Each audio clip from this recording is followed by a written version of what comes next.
শুরুটা ভালো হলো না ব্রাজিলের জন্য। র্যাঙ্কিংয়ে 52তম স্থানে থাকা কোস্টারিকার বিপক্ষে ম্যাচ দিয়ে এবারের কোপা আমেরিকা মিশন শুরু হয়েছে সেলেসাওদের জন্য।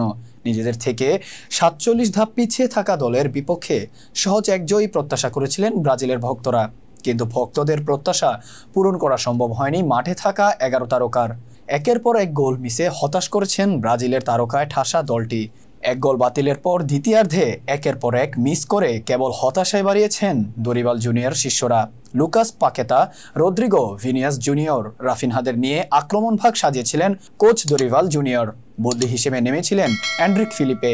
শেষ দিকে গোলের আশায় গ্যাব্রিয়েল মার্টিনেলিকেও নামানো হয়েছিল, কিন্তু হতাশাটাই শেষ পর্যন্ত সঙ্গী হয়েছে তাদের।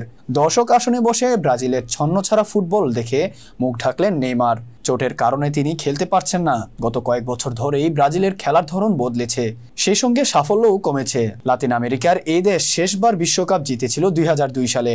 তারপর একের পর এক বিশ্বকাপ এসেছে, আর একরাশ হতাশা নিয়ে বাড়ি ফিরেছেন ব্রাজিলের সমর্থকেরা। আজ মঙ্গলবার কোপার ম্যাচেও সে ছবি দেখা গেল। ব্রাজিলের বিরুদ্ধে ড্র করে কোস্টারিকার সমর্থকেরা রীতিমতো উল্লাস করলেন।